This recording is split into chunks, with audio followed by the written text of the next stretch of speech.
I would not be in the position I am right now if it wasn't because of after-school programs. I graduated, in 3.5 years from a very selective school, top 10% of my class, without any student loans. I can't imagine what I would be without Heath. I was looking for an organization in my neighborhood that would help me through the college process, and then that's where I found Heath. We had college fairs, community service, SAT tutors. They had everything, but the most important thing was the staff at Heath, because I felt that I had like a mentor, I had someone that I could speak to about my problems.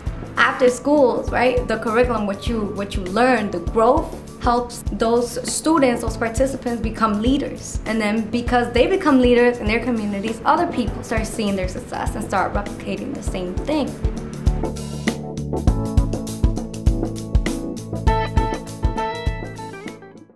Before I came to Global Kids, I didn't feel comfortable speaking up in front of people, And now I do it on a daily basis. I am currently the VP of New England Operations for Shelbo Traders Corporation.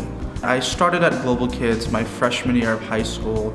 Following September 11th, there was definitely a very strong anti-Islam sentiment, and my religious background is Muslim. When I came up in my school, when topics came up like that, you would always be kind of afraid to speak up. And Global Kids had this thing called safe space. And you could really open up and say what you feel, and you wouldn't have to worry about people attacking you. We can argue, we can have different opinions, but it made an environment in which people could be open. Programs like Global Kids and Global Kids itself are very important for young people because they give them a chance to be themselves. It's a method of learning that you don't see in schools. That helps create leaders who are going to really make a difference because they know they have the ability to listen and take in from others and make sound decisions all around.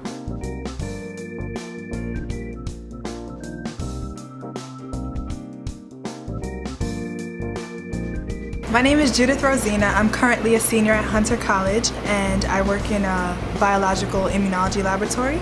I was a member of the Sadie Nash Leadership Project. Without Sadie Nash, I probably wouldn't have been at this university here. I wouldn't have been in my scholarship program. I would have been working in retail somewhere.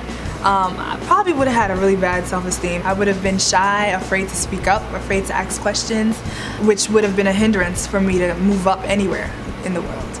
Sadie Nash was an experience that I could never forget. Now this is revolutionary for high school girls, to sit around and tackle social justice issues, tackle things that they felt oppressed by.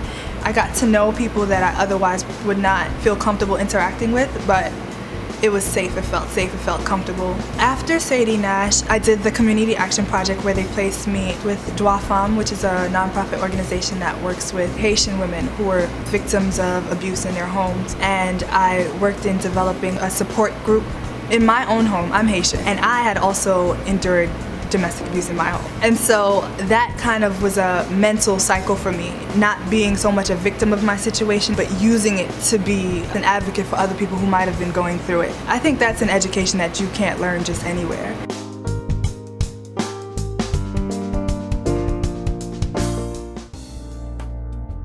I often joke around now and say that everything I do now in my capacity as assistant commissioner, I actually started back when I was a teenager.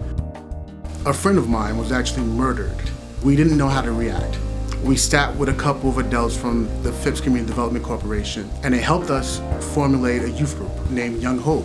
I became really involved in the community. Everything from my writing skills to my negotiation skills were all developed when I was the president of Young Hope. My connection with Phipps started when I was 10 years old. My mother had passed away in 1987. The staff at Phipps became my support structure.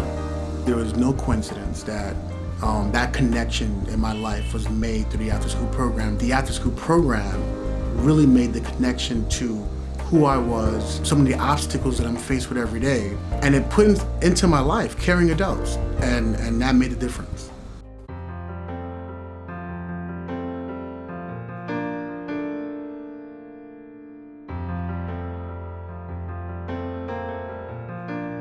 PASE really helps build capacity of organizations who are working with young people in after school so that they really can become the best that they can be. What they do is they provide tools, training, resources, opportunities for networking that really help advance the field of after-school education. And it's critical that after school really be seen as a resource and a necessary component of the education and well-being of a young person.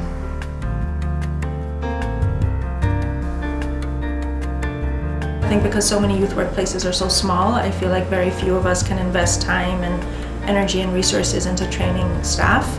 The unique contribution of PASE is to really take professional development seriously, to encourage everyone in the field to take it seriously. I think it really helps our professional growth when we have some sort of space to build with each other.